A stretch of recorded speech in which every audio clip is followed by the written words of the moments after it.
তো নমস্কার বন্ধুরা, আমি মিঠু আবারও চলে আসলাম একটা রেসিপি নিয়ে। তো আজকের রেসিপিটা একদমই আলাদা। জানি না এটা কে কে দেখেছে।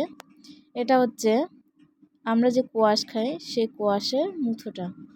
তো আমি এটাকে 4 কোনা করে ডুমডুম করে কেটে নিয়েছি। তার সাথে দিয়ে দিচ্ছি আলু। এখন আলু আর কোয়াশের মুথাটাকে আমি ভালো মতন করে ধুয়ে নেব।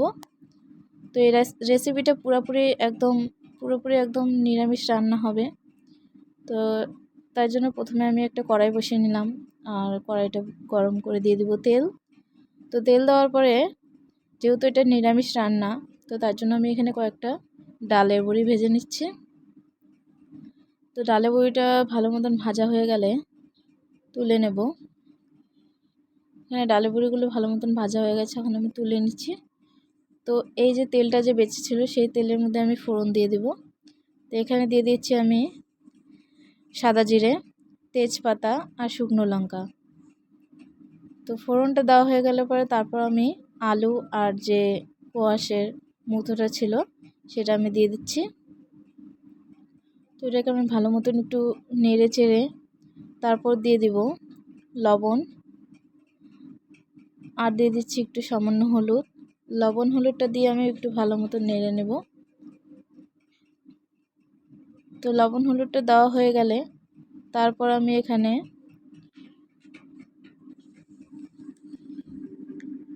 দিয়ে দিচ্ছি কয়েকটা চেরা কাঁচা লঙ্কা, তার সাথে দিয়ে দিচ্ছি জিরে গুঁড়ো, আর আদাটা আমি ঘষনি দিয়ে ঘষে নিয়েছি। আপনারা চাইলে মিক্সিতে বা বেটেও দিতে পারেন। আর দিয়ে দিচ্ছি এখানে ডালের বড়িগুলো যে ভেজে রেখেছিলাম সেই ডালের বড়িগুলো। তো সব কিছু দেওয়া হয়ে গেলে পরে তারপর আমি সবজিটাকে ভালো মতন একটু কষিয়ে নেব। তো কষিয়ে নেওয়ার পর আমি এখানে টমেটো টুকরো টুকরো করে কেটে রেখেছিলাম সেই টুকরোগুলো দিয়ে দিব। দিয়ে তারপর আমি সবজিটাকে একটু ভালো মতন একটু ভেজে ভেজে কষিয়ে নেব। তা ভালো মতন ভাজা হয়ে গেলে তারপর দিয়ে দিচ্ছি এখানে আমি জলটা দিয়ে তারপর আমি গ্যাসের উনানটাকে একদম লো ফ্লেমে দিয়ে আমি 10 থেকে 15 মিনিট ঢেকে রেখে দেব, যাতে সবজিটা খুব সুন্দরভাবে হয়ে যায়। তো ঢাকনাটা সরিয়ে দেখছি আমার মোটামুটি সবজি কমপ্লিট। তো এখন এখানে দিয়ে দিচ্ছি আমি ঘি। যেহেতু এটা নিরামিষ রান্না, তো ঘি গরম মশলা না দিলে ঠিক জমে না। তো তার জন্য আমি একটু ঘি আর একটু গরম মশলা দিয়ে সবজিটাকে নামিয়ে নেব। তো এখানে আমার মোটামুটি সবজিটা কমপ্লিট হয়ে গেছে, এখন আমি নামিয়ে নিচ্ছি।